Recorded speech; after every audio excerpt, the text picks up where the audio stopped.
बायकोनं नुसता खांद्यावर हात ठेवू द्यावं साहेब, कित्येकांच्या गाड्या बिना पेट्रोलच्या साताऱ्यापर्यंत गेल्या. पैसे नव्हते पण आनंद होता की नाही. आता एसी गाड्यांमधून नवरा बायको फिरतात. नवरा तिकडच्या खिडकीतनं तिकडं बघतो, बायको इकडच्या खिडकीतनं इकडं बघते. ड्रायव्हर मधल्या आरशातनं दोघांकडे बघत असतो. हे बोलत का नाही? यांना अडचण काय? साधनं वाढत गेली पण आनंद मात्र होरपळून गेला. तुम्ही बघा, शिर्डीला वगैरे अनेक लोक येतात, साईबाबांच्या पेटीमध्ये पैसे टाकतात. ते असं म्हणत नाहीत की मी तुम्हाला बाबा एक सोन्याचं सिंहासन देतो, तुम्ही मला जाताना 2 द्या. त्याच्याकडे 2 पण घ्यायची कॅपॅसिटी आहे. पण हे बाबांना काय म्हणते माहिती आहे का? बाबा मी एवढे पैसे टाकलेत, रात्रीची झोप येऊ दे म्हणते मला. कित्येकांना झोप नाहीये रात्रीची. आमच्याकडे एकाला झोप येत नव्हती, त्यानं सगळे डॉक्टर केले पण झोप काही येईना. डॉक्टरला म्हणलं डॉक्टर काही करा, पण डॉक्टर म्हणले बाबा माझे इलाज संपले, तू आणखी दुसरा डॉक्टर बघ. कंटाळला घरी निघाला होता आणि रस्त्याला एक महाराज बसलेले होते. महाराजांचे जाऊन पाय धरले. महाराज म्हणले तुला झोप येत नाही, मी काय करू बाबा? नाही म्हणला सगळे डॉक्टर झाले, महाराज काहीतरी उपाय सांगा. महाराज म्हणले आता कुठे याच्या नादी लागता? महाराज म्हणले एक काम कर, ज्याला झोप लागते त्याचा शर्ट घालून झोप म्हणले. हॅलो म्हणला, महाराजांनी एकदम सोपा उपाय सांगितला. तिथून उठला आणि डॉक्टरकडे गेला आणि डॉक्टरांना म्हणला डॉक्टर आता गोळी नको, औषध नको, इंजेक्शन नको, सलाईन नको. म्हणले मग? म्हणले मला तुमचा शर्ट द्या म्हणले. म्हणले शर्ट बावळट आहे का तुझं? ते म्हणले अहो मला महाराजांनी सांगितलंय ज्याला झोप लागती त्याचा शर्ट घालून झोपत जा. डॉक्टर म्हणले तुला कुणी सांगितलं मला झोप येते नीट म्हणून? हॉस्पिटल बांधायला कुटीत कर्ज काढलंय, बँकेचा हप्ता जवळ आला का गरज नसताना पेशंट ऍडमिट करावं लागतंय, गरज नसताना सलाईन लावावं लागतंय, त्याच्यात मेहुण्याला मेडिकल टाकून दिलंय, ते मेहुण्यालाच द्यावं लागतं साहेब, अलिखित नियम आहे. महिना अखेरला आमची भांडणं वादावधी, अजिबात झोप नाही. उठ म्हणले दोघं मिळून शोधू कुणाला झोप लागते.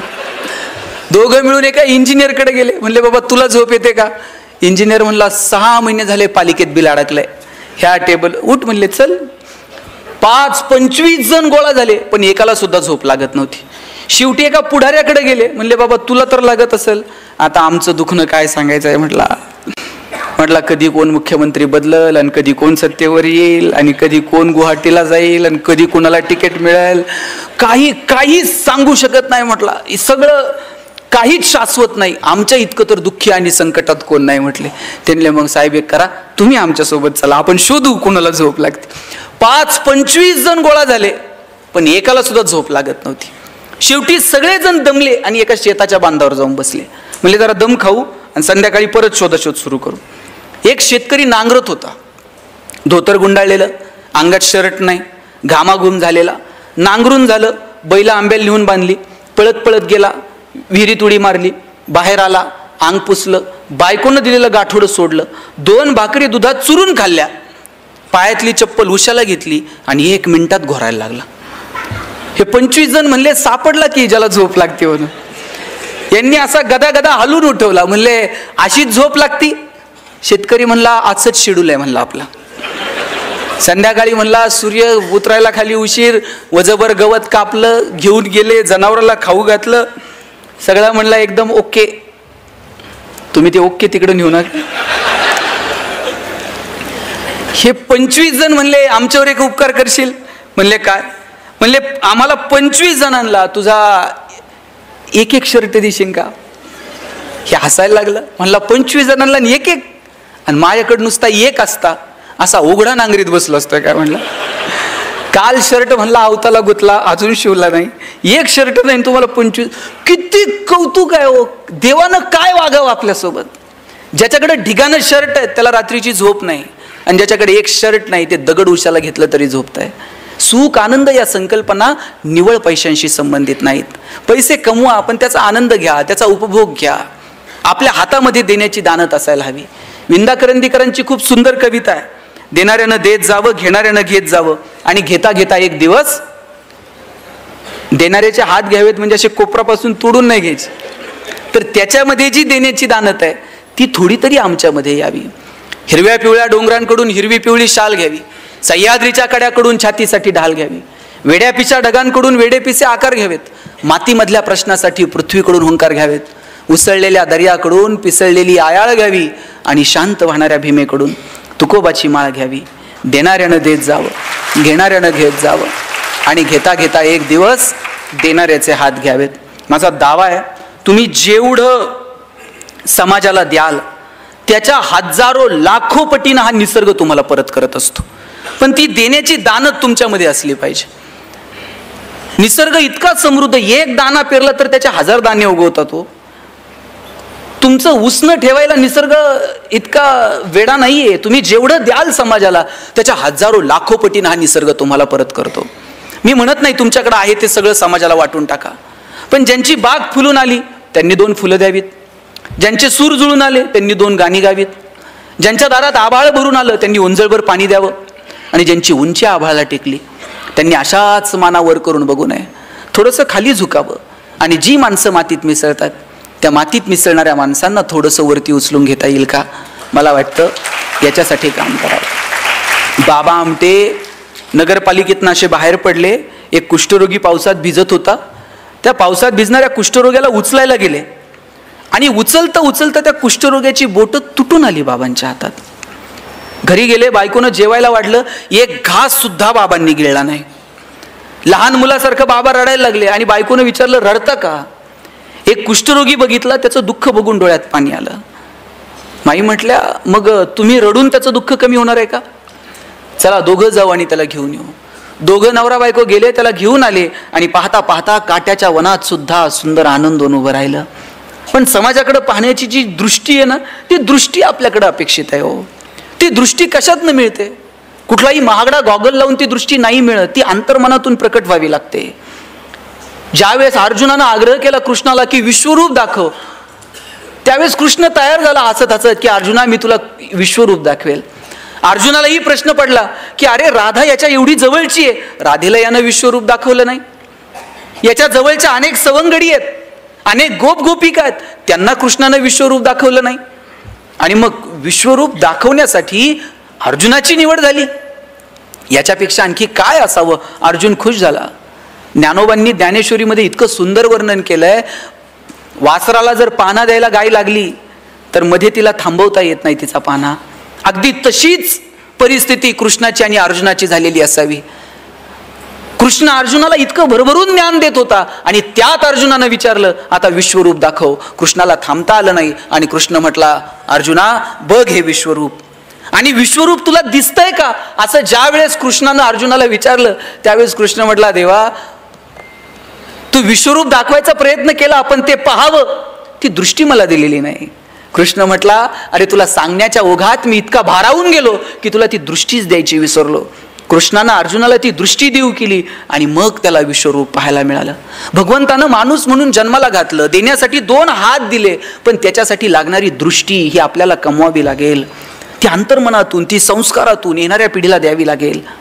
ती देण्याची जबाबदारी आईबाप म्हणून, ती देण्याची जबाबदारी समाजातला एक घटक म्हणून आपल्याला स्वीकारावी लागेल. अहो आपली जुनी पिढी अशी होती, ती सांगायची 1 तीळ 7 जणांनी खाल्ला. आणि आज आपण पोराला जर टिफिनमध्ये सँडविचचे 3 तुकडे दिले तर आई सांगते, हा तुझे तू खा, तू दुसऱ्याचं खायचं नाही, दुसऱ्याला तुझं द्यायचं नाही, आणि उरले तर घरी घेऊन ये, वाटत बसू नको वेंधळ्यासारखं. काय करायचं पुढच्या पिढीनं नेमकं? तुम्ही ते गाणं म्हटलंत का, ए रे रे पावसा? माहित आहे तुम्हाला? माहित आहे का नाही? आणि काय गाणं होतं? ए रे रे, ए रे रे, ए रे रे. आवाज हळूहळू कमी का होत चालला? बरोबर म्हणताय तुम्ही.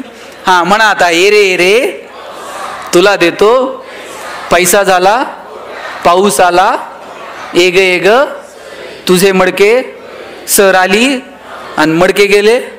किती हुशार आहेत तुम्ही सगळेजण. हे गाणं आम्ही आमच्या लहानपणी म्हणायचो आणि आजोबांना म्हणायचो, आजोबा असं गाणं का म्हणायचं? आजोबा सांगायचे कृषीप्रधान देश आहे, पाऊस आला पाहिजे, म्हणा ए रे रे पावसा. आजोबा सांगायचे ए रे रे पावसा म्हणा. आणि आज इंग्रजी शाळेत गेलात तर पहिल्याच वर्गात बाई सांगतात रेन रेन. पोरांनी नेमकं करायचं काय? आई वॉटर बॅग भरून देते आणि सांगते तुझं पाणी तू पे, तुझं दुसऱ्याला देऊ नको, दुसऱ्याचं तू पिऊ नको. आणि वर्गात गेल्यानंतर गुरुजी सांगतात एकनाथ महाराजांनी काशीहून आणलेलं पाणी गाढवाला पाजलं. पोरांनी नेमकं करायचं काय? अहो आम्ही जेवायला जर बसलो तर आमचे आजोबा सांगायचे ताटाच्या भोवती पाणी फिरवा. आम्ही म्हणायचो ताटाच्या भोवती का पाणी फिरवायचं? का? ताटातले अन्नपदार्थ बदलतात. बाजरीच्या भाकरीची पुरणपोळी होते. आजोबा सांगायचे अन्नपदार्थ बदलत नाहीत, पण ताटातल्या पदार्थाचा प्रसाद होऊन जातो. प्रसाद कधी फेकून द्यायचा नसतो. आभार माना, कृतज्ञता बाळगा, कुणाचे तरी आभार माना. म्हटलं कुणाचे आभार मानायचे जेवताना? आजोबा सांगायचे जेवताना आभार मानायचे ज्यानं पिकवलं त्या शेतकऱ्याचे, जिनं शिजवलं त्या आईचे. आणि पुढे जाऊन सांगायचे ज्यानं भूक दिली त्या भगवंताचे सुद्धा आभार माना. कित्येकांकडे फार सोन्याचं ताट आहे हो, पण भूक लागत नाही, करायचं काय? कितीतरी जण आहेत की ज्यांना अन्नाचा कण मिळत नाही म्हणून कोसो किलोमीटर दूर जावं लागतं, आणि कितीतरी जण असे आहेत की खाऊन पचत नाही म्हणून कोसो किलोमीटर चालावं लागतं. किती परिस्थिती भयानक आहे. या परिस्थितीचं भान ठेवून येणाऱ्या पिढीला काय द्यायचं मला वाटतं हे ठरवावं लागेल. आपल्यामध्ये देण्याची दानत असायला हवी. तुम्हाला एक छोटं उदाहरण सांगतो, कळणाऱ्यांना कळेल. आमच्याकडे एक जण आहे, आम्ही त्याच्याकडे गेलो आणि म्हटलं साहेब शाळा बांधायची, शाळेला जरा वर्गणी द्या. गावातली 10-5 पोरं माझ्यासोबत होती, म्हणली शाळेला वर्गणी द्या. वर्गणी द्या म्हटल्याबरोबर ते म्हटलं वर्गणी म्हणजे देणगी.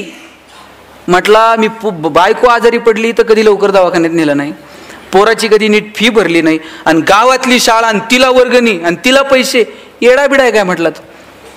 आम्ही सगळे नाराज होऊन निघालो. तेव्हाच त्या माणसानं हाका मारली, म्हटली पोरांनो एक काम करा, तुम्हाला मी शाळेला पैसे देईन पण माझी एक अट आहे. म्हणले काय? नीट लक्ष देऊन ऐका. अट काय? म्हटलं माझे 2 डोळे आहेत, यातला एक खोटा आहे आणि एक खरा आहे. म्हणले यातला खोटा डोळा कोणता हे जर तुम्ही पोरांनो ओळखलं तर म्हणले मी तुम्हाला मागल तेवढे पैसे देईन. अमेरिकेहून डोळा बसून आणलाय म्हटला, कुणाला सहजासहजी ओळखूच येऊ शकत नाही. त्यानं सांगितलं 2 डोळे आहेत, यातला खोटा कोणता? पहिलीतलं पोरग होतं. ते म्हणलं काका डावा डोळा खोटा आहे म्हणला तुमचा. ह्याला आश्चर्य वाटलं, कुणालाच ओळखता येत नाही, पहिलीतल्या पोरानं ओळखलं डावा डोळा खोटा. त्या माणसानं विचारलं बाबा तू कसं ओळखलं की माझा डावा डोळा खोटा आहे? पोरग म्हटलं काका तुमच्या डाव्या डोळ्यात आम्हाला थोडीशी करुणा दिसली, थोडंसं प्रेम दिसलं, थोडीशी सहानुभूती दिसली, आणि म्हटलं हाच खोटा असला पाहिजे. तुमच्या वागण्यावरनं तर वाटत नाही खऱ्या डोळ्यात ती शिल्लक आहे. काय जगतो आपण? 1 रुपयाचं नाणं वर जाणार नाही, आपण कशासाठी भांडतो? भगवान श्रीकृष्ण करंगळीवरती पर्वत उचलतो आणि बासरी मात्र 2 हातांनी घट्ट पकडतो. आता ज्याला करंगळीवरती पर्वत उचलता येतो ते बासरी तर अशी गरगरा फिरवली असती की नाही, मग ते 2 बोटांनी अशी घट्ट बासरी का पकडतो? कारण कृष्णाला ठाऊक आहे पराक्रम हा रणांगणात गाजवायचा असतो आणि नात्यांमध्ये प्रेम जपायचं असतं. आपण उलट करतो, नात्यांमध्ये पराक्रम गाजवतो आणि रणांगणात शस्त्र खाली ठेवतो. नात्यांमध्ये काय पराक्रम गाजवायचा आहे हो? 10 वर्ष झाले भावाचं तोंड बघितलं नाही, काय पराक्रम आहे? एकाच आईच्या पोटी जन्माला आलेले 2 भाऊ ज्या बांधावर काहीच पिकत नाही त्याच्यासाठी भांडत बसतात. दोघांच्या भांडणात वकील 2 एकर विकत घेते हो. कसला पराक्रम आहे? 10 वर्ष झालंय बहिणीचं तोंड बघितलं नाही, बहिणीच्या दारात गेलं, ती गेल्यानंतर तुम्ही साडीन चोळी घेऊन जाल, तिला कळतंय का भाऊ आलाय आणि आता रडतोय? नात्यांमध्ये पराक्रम नसतो गाजवायचा, नात्यांमध्ये प्रेम द्यायचं असतं आणि रणांगण गाजवायला पराक्रम रणांगणात गाजवायचा असतो. आपण उलट करायला लागलो, नात्यांमधली मजा हरवून गेली आणि आपण इकडे तिकडे साधनांमध्ये मजा शोधायला लागलो. माझं सांगणं मी जास्त वेळ आपला घेत नाही, पण एक सांगतो की आयुष्य खूप सुंदर आहे. छोट्या छोट्या गोष्टींचा आनंद घ्या. आपल्या प्रत्येकात काहीतरी वेगळेपण आहे, ते वेगळेपण आपल्याला ओळखता आलं पाहिजे. छोट्या छोट्या मगाशी कुणीतरी सांगितलं की संकटांना घाबरू नका. काय घाबरायचं संकटांना? संकटांच्या समोर असं छाती काढून उभं राहता आलं पाहिजे शिवाजी महाराजांसारखं. कुणाच्या बापाला आपण कधी घाबरू नये. घाबरायचंय ना आपल्याला, आपण आपल्या कर्माला घाबरावं. इतर कुणाला घाबरण्याची काय गरज आहे? आपण आपल्या कर्माला घाबरावं की अरे माझ्या हातनं हे चुकीचं घडतंय. लक्षात ठेवा, चेंडू जसा भिंतीवर मारताना तसाच मागे येतो. तुम्ही जे पेरणार आहात ते उगवणार आहे. गहू पेरून कधी ज्वारी उगवत नाही. तुम्ही जे कर्म करणार त्याची फळं तुम्हाला इथंच फेडायची आहेत. म्हणून घाबरावं तर कर्मांना घाबरावं. काय द्यायचं समाजाला ते ठरवा, कसं जगायचं ते ठरवूयात. कधीतरी अंतर्मनात डोकावून स्वतःचा कधीतरी विचार करूया. आम्ही तो विचार करणं जेव्हा सोडून दिलं ना, तेव्हापासून आयुष्यातली मजा हरवून गेली. म्हणून या कार्यक्रमाच्या निमित्तानं मला आपल्या सगळ्यांना आवर्जून सांगायचं आहे की आपण काय करायचं ते ठरवून घेऊया. छोट्या छोट्या गोष्टींचा आनंद कसा मिळवता येईल हे ठरवून घेऊयात. जगण्यातली समृद्धता निवळ साधनांमध्ये नाही, ती कुणाच्या तरी मदतीला धावून जाण्यात आहे, हे स्वतःच्या मनाला सांगून बघूयात. हे आयुष्य परत कधीच कधीच मिळणार नाही आहे. म्हणून ज्यांच्याकडं आहे त्यांनी थोडं तरी समाजाला देता येईल का, मला वाटतं या दृष्टीनं प्रयत्न करावा. मला एक आवर्जून एक गोष्ट आपल्या सगळ्यांना सांगायची आहे. बघा, मी का असं म्हणतो की आपल्याकडे जे आहे ते इतरांना देता यावं? कारण या जगाचा नियम आहे की आपल्याला इथून काहीच घेऊन जाता येणार नाही आहे.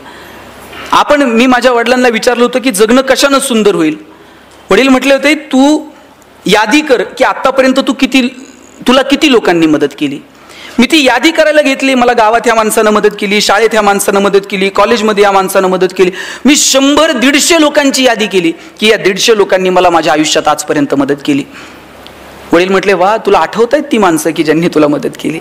आता दुसरी यादी कर, तू किती लोकांना मदत केली आयुष्यात. साहेब, मी ती यादी करायला घेतली, 5-6 लोकांपेक्षा जास्त नावं मी लिहू शकलो नाही. वडील म्हटले, ज्या दिवशी तुझी दुसरी यादी पहिल्या यादीपेक्षा मोठी होईल ना, त्या दिवशी जगणं सुंदर होऊन जाईल. आपण किती लोकांचं जगणं सुंदर करू शकलो, किती लोकांना ताकद देऊ शकलो. म्हणून संकटांच्या समोर गडबडीत व्हायचं नाही.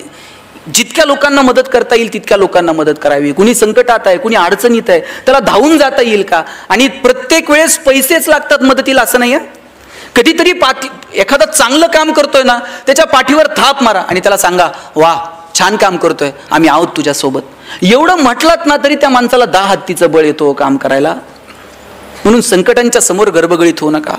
शिवाजी महाराज मिर्झा राजेसोबत तह झाला, एक किल्ला मिर्झा राजेला द्यावा लागला.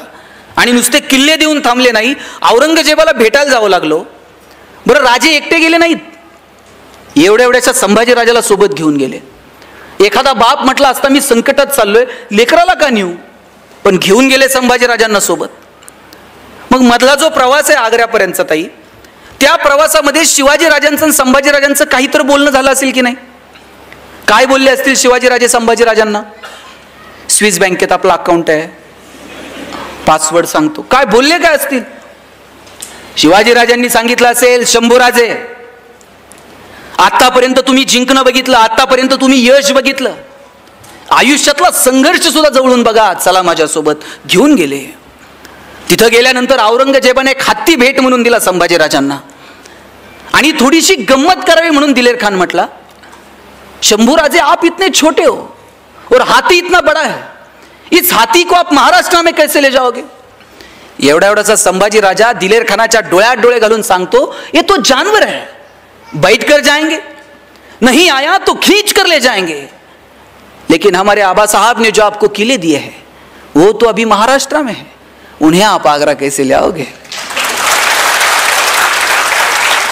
एवढासा संभाजी राजा पण माहित होता, आता तहात दिलेत आणि मग घेऊ की परत एक एक, त्यात काय असतंय.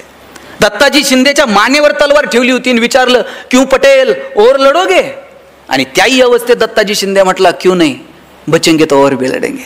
संकटाच्या समोर असं उभं राहायचं ना, संकटाला वाटलं पाहिजे कुडून याच्या नादाला लागलो. आणि प्रत्येक वेळेस संकटाची 2 हात केलेत पाहिजे असं नाही. डोंगर पोखरत बसू नका हो, कधी कधी डोंगराला वळसा घालून निघून जा. प्रत्येक वेळेस संकटाच्या समोर भांडलंच पाहिजे असं नाही. कधीतरी दुर्लक्ष करा, कधीतरी मिश्किलपणे सामोरं जा. संकटाच्या समोर मिश्किलपणे सामोरं जाणं काय असतं ना, तुम्हाला एक गंमत सांगतो. तुम्हाला महमूद माहित आहे का? महमूदचे पिक्चर बघितलेत? आम्ही एक महमूदचा पिक्चर पाहिलेला. त्या महमूदच्या छातीवर एका गुंडानं बंदूक ठेवली होती. आता याच्यापेक्षा मोठं संकट काय असू शकतं? थेट गुंडानं तुमच्या छातीवर बंदूक ठेवली. त्या महमूदच्या छातीवर बंदूक ठेवली आणि विचारलं,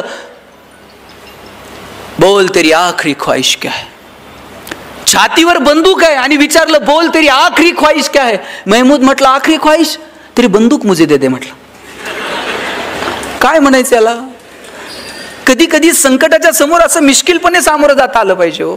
म्हणून संकटांच्या समोर गडबडीत होऊ नका. छोटी संकट आहेत, वेळ निघून जाते. मगाशी मॅडमही बोलताना म्हटल्या, संकट कायम नाहीये, ती वेळ जाणार आहे, ती टळून जाणार आहे, पण तिच्या समोर सामर्थ्यपणे उभं राहण्याची ताकद आपल्यामध्ये असली पाहिजे. ती ताकद येणाऱ्या पिढीमध्ये निर्माण करा. त्या पिढीला वेळ द्या. सगळ्यात महत्त्वाचं म्हणजे येणाऱ्या पिढीला भरभरून वेळ द्या. मला अमिताभ बच्चनचा हेवा वाटतो. त्याची कंपनी कर्जाच्या याच्यात पूर्ण बुडून गेली होती हो. एखादा म्हटला असता की मी इतकं सुंदर करिअर केलं, एवढा छान, आणि परत मी शून्यातनं स्वतःला उभं करायचं. गर्भगळीत झाला असता एखादा माणूस. पण हा तोच अमिताभ आहे ज्या अमिताभला आकाशवाणीमध्ये तुझा आवाज चांगला नाही म्हणून नोकरी नाकारली होती. हिरोईन त्याच्यासोबत काम करायला तयार नव्हत्या, म्हणायच्या तू खूप लंबू आहे, तुझ्यासमोर आम्ही बारीक दिसू, तुझ्यासोबत आम्ही काम करायला तयार नाही होत. त्या अमिताभनं स्वतःची बॉलिवूडमध्ये अशी काही उंची सेट केली, आता त्याला बॉलिवूडचा शहनशाह म्हणतात. कोरोनाच्या काळात कुणाचा आवाज ऐकायला येत नव्हता, पण फोन लावला का अमिताभचा आवाज ऐकायला यायचा. याच्यापेक्षा काय करिअर असते. आत्ताही तुम्ही टीव्ही लावून बघा, 5 मिनिटाला अमिताभ दिसतो. कोण बनेगा करोडपती मधून पैसे कमवायला सांगतो, कमवलेल्या पैशातून कल्याण ज्वेलर्समध्ये जाऊन सोनं खरेदी करायला सांगतो, सोनं खरेदी केल्यानंतर मुथूट फायनान्समध्ये ठेवून कर्ज काढायला सांगतो, कर्जाचे हप्ते नाही भरता आले तर ते नवरत्न तेल आहेच, थंड थंड कुल कुल. कुठं नाही अमिताभ, कुठं नाही हो. का आम्ही हरायचं आणि किती आदर्श तुमच्या माझ्या डोळ्यात. तुम्ही सचिन तेंडुलकरची उंची किती हो. उंचीनं कमी असणारा माणूस, पण सचिनला बाउन्सर खेळता येत नव्हता, हाईट कमी होती. एक बाउन्सर आला वॉकर युनिसचा, नाकावरती लागला, रक्त यायला लागलं. लोक म्हटले आता याला स्ट्रेचरवरती न्यावे लागेल पॅव्हलियनमध्ये. सचिननं असं तोंडावरती पाणी मारलं, क्रीजवरती जाऊन उभा राहिला, अशी बॅट आदळली आणि समोरच्या फलंदाजाला सांगितलं रुक मै खेलेगा. आणि सचिननं कितीतरी बाउन्सर असे मैदानाच्या बाहेर टोलावून लावले आणि आज क्रिकेटच्या क्षेत्रातला बाप झाला सचिन तेंडुलकर. अहो कितीतरी बाउन्सर येतील आपल्या या अंगावर, फटकावून लावायचे थेट स्टेडियमच्या बाहेर. कधीतरी प्लेट करा, कधीतरी एखादा सोडून द्या, प्रत्येकच फटकावला पाहिजे असे नाही. पण कधी काय भूमिका घ्यायची हे ठरवता आलं पाहिजे. आयुष्य खूप गोड आहे, खूप सुंदर आहे, त्यातला एका पावलाची मजा घ्या आणि नात्यांना वेळ द्या. तुमच्या ऑफिसमधलं तुम्ही कुटुंबात कमी तितके तुमच्या ऑफिसमध्ये आहात, बरोबर. तुम्ही फील्डवर इतका वेळ आहात की तितके तुम्ही घरात पण नाही आहात. मग ऑफिसमधलं वातावरण किती छान असलं पाहिजे. तुम्ही ऑफिसमध्ये काम करताना तुमच्या बॉसला तुमची गरज वाटली पाहिजे इतकं काम तुम्ही केलं पाहिजे. म्हणजे एखाद्या दिवशी जर तुम्ही आला नाहीत ना, तुमची उणीव तुमच्या बॉसला जाणवली पाहिजे. असंच एका कंपनीत मी लेक्चर देत होतो आणि म्हटलं तुम्हाला तुमचं सेल्फ अप्रायझल जर करायचं आहे ना, तर तुमच्या बॉसला तुमची उणीव जाणवली पाहिजे. म्हणजे तुम्ही जर एखाद्या दिवशी रजेवर आहात, तुमच्या वरिष्ठ अधिकाऱ्याला वाटलं पाहिजे अरे आज ते नाही आहेत त्याच्यामुळे ते जरा अडचण आली. तुमची उणीव जाणवली तर समजावं की आपण कामाचे आहोत. दुसऱ्या दिवशी एकानं ऑफिसच्या चाव्याच लपून ठेवल्या ऑफिसला निघून गेलं. म्हटलं हे काय, म्हणलं उणीव जाणवली पाहिजे, दिवसभर फोन करताय म्हणले मला. हे असलं नाही हो, डिवोशननं काम केलं पाहिजे. आपल्याकडे ना स्ट्रेस मॅनेजमेंट नावाचा प्रकारच अस्तित्वात नाही. आपल्याकडे स्ट्रेस फक्त डायव्हर्ट करायचा, ह्या टेबलवरून त्या टेबलवर, त्या टेबलवरून त्या टेबलवर, वरतून आलं वसुली करा, त्यांनी लगेच खाली, ह्यांनी खाली. म्हणजे शेवटच्या माणसाला कळत नाही आता मी राग कुणावर काढू. ते घरी जाऊन बायकोला काहीतरी शिव्या देत आहे, बायकोला कळत नाही मी काय करू, ती पोराला लाटणं फेकून मारते. आता पोराला कुणीच उरत नाही, ते बाहेर कुत्र्याला जाऊन दगड मारतंय, ते तिसरंच कुणाला तरी चावतंय. स्ट्रेस मॅनेज होईल का. वरिष्ठांनी आपल्याला सांगितलंय बसूयात, एकत्र येऊयात, प्लॅन करूयात, तू हे कर, तू ते कर. स्ट्रेस असं डायव्हर्ट करू नका. सगळ्यांनी एकत्र मिळून आपल्याला ह्या गोष्टीला सामोरं जायचं, त्याचं छान प्लॅन करा. प्लॅनिंग म्हणजे काय, थिंक बिफोर ऍक्ट. कोणतीही कृती करायच्या अगोदर केलेला विचार म्हणजे planning. Proper utilization of the resources. तुमच्याकडे जे रिसोर्सेस आहेत ते तुम्हाला प्रॉपर वेने युटिलाइज करता येतील का त्याचा विचार करा. मग जगण्यात असो किंवा तुमच्या कामात असो. भगवंतानं आपल्याला प्रत्येकाला काहीतरी वेगळं दिलंय. आपल्यातलं वेगळे पण काय ते स्वतःला विचारा, ते स्वतःला वारंवार सांगा. ह्या तुझ्या स्ट्रेंथ आहेत, हे तुझे विकनेस आहेत, हे विकनेस तुला कमी करायचे, ह्या स्ट्रेंथ तुला वाढवायच्यात. मी कॉलेजला गेलो, आमच्या सरांनी मला विचारलं गणेश तुला MBA कशात करायचं. मी म्हटलं मला ह्युमन रिसोर्स मॅनेजमेंटमध्ये MBA करायचं. सर प्रत्येकाला विचारायचे कोण MBA कशात करणार. आमच्या वर्गात एक बोबडं बोलणारं पोरग होतं, त्याला विचारलं तुला MBA कशात करायचं. तो म्हटला सर मला मार्केटिंगमध्ये MBA करायचं. म्हटलं सर म्हटले तुझं बॅकग्राऊंड कॉमर्स आहे, तुला नीट बोलता आहे ना, मार्केटिंगमध्ये चांगलं बोलावं लागतंय, तू कॉमर्समध्ये तू फायनान्समध्ये MBA कर. वर्गात पोरग उठून उभं राहिलं म्हणला असल कलनाल तर मार्केटिंगमध्ये MBA कलनाल नाही तर शिकणार नाही. म्हटलं आणि सर म्हणले तुला काय करायचंय ते कर, आपण परीक्षा घेऊयात, कुणामध्ये मार्केटिंगचं टॅलेंट आहे ते शोधूयात. आम्हाला सगळ्यांना 100 रामायणाच्या प्रती दिल्या आणि सांगितलं या रामायणाच्या प्रती बाजारात जाऊन विकून यायच्या. ज्याच्या सगळ्यात जास्त प्रती विकल्या जातील आपण समजूयात की याच्यामध्ये मार्केटिंगचं टॅलेंट आहे, त्यानं मार्केटिंगमध्ये MBA करावं. आता आम्हाला वाटलं आम्ही बोलणारी पोरं 100 रामायणाच्या प्रती तर अशा बाजारात जाऊन विकून येऊ. 8 दिवस आम्ही बाजारात फिरलो. 9व्या दिवशी वर्गात आलो. सरांनी विचारलं, गणेश 100 पैकी किती प्रती गेल्या? म्हणलं 4. राहुल 8, संतोष 10. मार्क मिळवणारी पोरं पण 20 पेक्षा जास्त प्रती कुणाच्याच गेल्या नाही. बोबडं बोलणारं पोरगं मागच्या वाकावर बसायचं. त्याला विचारलं, तुझ्या किती प्रती गेल्या रे? म्हणला, सल 100च्या 100 प्रती विकून आलो म्हटलं. आणि सर म्हणले, केलं काय? मार्केटिंगची कोणती स्ट्रॅटेजी, कोणतं रेफरन्स बुक? म्हणला, काहीच नाही. आम्ही लोकांच्या दालात द्यायचो, बेल दाबायचो, लोक बाहेर यायची, लोक बाहेर आली की समोर लामायण ठेवायचो आणि सांगायचं, हे लामायण विकत घेता का वाचून दाखवू? लोक म्हणायची, वाचून नको दाखवू, तुझं रामायण विकत घेतो. आता बोबडं बोलणं विकनेस आहे का स्ट्रेंथ आहे? आणि तो दाबून ठेवला असता तर स्ट्रेंथ ठरला असता का? प्रत्येकात काहीतरी वेगळेपण आहे हो. सचिन तेंडुलकर सारखा षटकार ऐश्वर्या रायला मारता येईल का? ऐश्वर्या राय सारखा ठुमका लता दिदींना देता येईल का? लता दिदींसारखं गाणं अशोक सराफला म्हणता येईल का? तुम्ही मला म्हणले भाषण कर, मी अजूनही 2 तास बोलेल. पण तुम्ही मला म्हणले, आता तुम्ही डायरेक्ट काशीहून आलाय, जाता जाता इथून एखादी कुस्ती करून जा. आपल्याच्यानं जमणार नाही. जगात प्रत्येकात वेगळे. ते वेगळेपण ज्या दिवशी आपल्याला ओळखता येईल ना, त्या दिवशी जगणं सुंदर होऊन जाईल. आपल्या मुलांमध्ये काय वेगळेपण आहे ते शोधा. आपल्या कुटुंबाला वेळ द्या. आपल्या ऑफिसमधलं वातावरण छान आनंदानं कसं ठेवता येईल याचा प्रयत्न करा. आणि सगळ्यात महत्त्वाचं म्हणजे एकमेकांशी बोला, एकमेकांशी संवाद ठेवा. गेले कित्येक दिवसांपासून आपला संवाद हरवला आहे. स्वतःला विचारा बरं, किती दिवसांपूर्वी आपण आपल्या वडिलांशी बोललोय? किती दिवसांपूर्वी आपण आपल्या आईशी बोललोय?